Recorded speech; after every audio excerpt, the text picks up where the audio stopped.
Communism communism ایک سیاسی فلسفی کا نام ہے جو کہ کیپٹلزم اور جمہوریت کے مقابلے میں سامنے آئی۔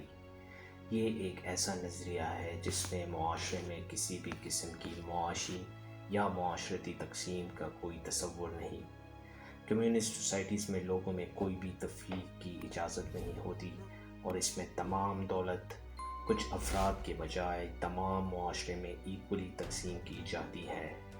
جہاں کیپٹلزم میں ایک طرف کچھ لوگ ارب خرب پتی بن جاتے ہیں اور باقی غربت میں پستے رہتے ہیں، کمیونزم میں دولت جمع کرنے کی اجازت بالکل نہیں ہوتی اور یہ اختیار صرف حکومت کے پاس ہوتا ہے۔ موجودہ کمیونسٹ فلسفے کی بنیاد فرینچ انقلاب میں شروع ہو گئی تھی۔ اس کی بنیاد کارل مارکس نام کے ایک جرمن فلسفر نے رکھی۔ کارل مارکس نے سال 1948 میں دی کمیونسٹ مینیفیسٹو کے نام سے ایک تحریر پیش کی۔ مارکس کے خیال میں کسی بھی معاشرے میں تمام برائیوں کی جڑ دولت کی غیر منصفانہ تقسیم ہے۔ اس نے ایک ایسے معاشرے کا نظریہ پیش کیا جس میں کلاسز کا کوئی تصور نہ ہو۔ اس کے خیال میں جب کسی معاشرے میں دولت کی مساوی تقسیم ہوگی تو اس سے لوگوں میں مال و دولت کمانے کا غیر ضروری لالچ ختم ہو جائے گا۔ اس کے نتیجے میں پچھلے درجے کے لوگوں، ورکروں اور مزدوروں وغیرہ سے ناانصافی ختم ہو جائے گی۔ لیکن یہاں ایک بات سمجھنا ضروری ہے کہ کمیونزم کی بنیادی سوچ مارکس سے پہلے ہی شروع ہو گئی تھی، لیکن یہ کارل مارکس اور اس کا نظریہ ہی تھا جو ماڈرن کمیونزم کی بنیاد بنی۔ مارکس کے بعد دیگر سوویت لیڈرز جیسے کہ لینن اور اسٹالن نے بھی سوویت معاشرے میں کمیونسٹ نظریات کو پروان چڑھایا۔ لیکن یہاں ایک اور بات بھی سمجھنا ضروری ہے، یورپ میں کمیونزم نے کیسے جڑیں پکڑی۔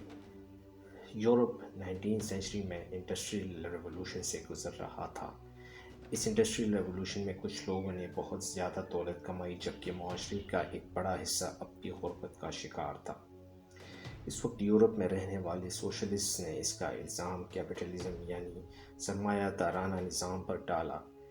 ان حالات کے تناظر میں کارل مارکس کا کمیونسٹ مینیفیسٹو یورپ میں بہت مقبول ہو گیا۔ اس کا ایک نتیجہ 1917 میں روس میں دیکھنے کو ملا۔ اس سال روس میں اکتوبر ریولوشن کے نام سے ایک بڑا انقلاب آیا۔ اس انقلاب کا رہنما ولادیمیر لینن تھا جو کہ انتہائی دائیں بازو بولشوک مارکسسٹ پارٹی کا لیڈر تھا۔ یہی پارٹی آگے جا کر رشین کمیونسٹ پارٹی بنی۔ اس کے ساتھ ہی دنیا میں سب سے پہلے کمیونسٹ نظریات رکھنے والی پارٹی برسر اقتدار آ گئی۔ اس کے بعد بہت سارے دیگر ممالک نے بھی اس دور کی حکومت کی کوشش کی، لیکن چین اور ویتنام کے علاوہ کوئی بھی ملک زیادہ دیر تک اس میں کامیاب نہیں ہو سکا۔ زیادہ تر ممالک کا کمیونسٹ حکومتی نظام سوویت یونین کے زوال کے ساتھ ہی ختم ہوا، اور آج کل دنیا میں 5 ایسے ممالک ہیں جن میں کمیونسٹ نظام حکومت ابھی بھی برقرار ہے۔ یہ ممالک ہیں چین، ویتنام، کیوبا، لاؤس اور شمالی کوریا۔ دنیا میں کمیونسٹ نظام حکومت کا سب سے کامیاب ماڈل ہمیں آج کل چائنا میں نظر آ رہا ہے۔ ماؤ زیڈونگ کی کمیونسٹ پارٹی 1949 میں چین میں برسر اقتدار میں آئی۔ ماؤ کے دور میں مگر بہت زیادہ لوگ بھی مارے گئے۔ تشدد، سیاسی حریفوں کا مکمل خاتمہ، بھوک ننگ اور انتہائی مضبوط حکومتی کنٹرول، یہ کچھ ایسی چیزیں تھیں جو ہمیں چائنیز کمیونسٹ پارٹی میں دیکھنے کو ملی۔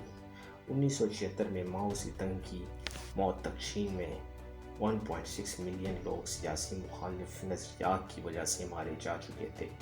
دی گریٹ لیپ فارورڈ ایک اور ایسا ایونٹ ہے جس میں ماؤ زیڈونگ نے چین کو ایک زرعی ملک سے انڈسٹریل اکانومی میں ڈالنے کی کوشش کی۔ آج کل زیادہ تر لوگ اس کو ایک ناکام کوشش کہتے ہیں، لیکن یہ بات جاننا ضروری ہے کہ اس گریٹ لیپ فارورڈ میں خوراک کی قلت کی وجہ سے 1.5 کروڑ چینی لوگ اپنی جانوں سے گئے۔ دوسری جنگ عظیم کے بعد جرمنی کی شکست کے بعد اب دنیا میں 2 بڑے سپر پاورز رہ گئے تھے۔ ایک طرف سرمایہ دارانہ نظام حکومت یعنی امریکہ اور مغربی ممالک، اور دوسری جانب کمیونسٹ سوویت یونین۔ یہ نظریات ایک اور جنگ کی بنیاد بنی جس کو تاریخ میں کولڈ وار کے نام سے یاد کیا جاتا ہے۔ ان دونوں سپر پاورز نے جنگ کے بعد یورپ کو آپس میں تقسیم کیا اور مخالف اسفیئر میں اپنا اثر و رسوخ بڑھانے کی جنگ شروع کر دی۔ چونکہ امریکہ اور سوویت یونین دونوں ہی ایٹمی طاقتیں تھی، لہٰذا دونوں میں کبھی بھی ڈائریکٹ جنگ نہیں ہوئی۔ یہ جنگ کے قریب آئے لیکن دونوں نے کبھی بھی بہت بڑی جنگ نہیں لڑی، لیکن دونوں نے دیگر چھوٹے بڑے ممالک میں خوب پراکسی وارز لڑی۔ کالونیزم کے خاتمے کے بعد ایشیا، افریقہ اور لاطینی امریکہ میں اپنا اسفیئر آف انفلوئنس بڑھانے اور اپنی کٹپتلی حکومت لانے کے لیے کئی ممالک میں پراکسی وارز کی، جس میں امریکہ اور سوویت یونین دونوں ہی انوالو تھے۔ ان دونوں نے کئی ممالک پر ڈائریکٹ حملے بھی کیے۔ اس میں سب سے بڑی جنگ ویتنام میں لڑی گئی، جس میں ایک طرف امریکہ اور سوویت یونین کی حکومت تھی جبکہ دوسری طرف سوویت یونین، کمیونسٹ چائنا اور نارتھ ویتنامیز گوریلے شامل تھے۔ اس جنگ کا مقصد ویتنام کو سوویت یا کمیونسٹ نظام حکومت سے روکنا تھا۔ امریکہ کو اس جنگ میں عبرتناک شکست ہوئی اور سوویت یونین نے انڈائریکٹلی پورے ویتنام پر قبضہ کر لیا۔ یہ تھی کمیونزم کی ایک مختصر مگر جامع تاریخ۔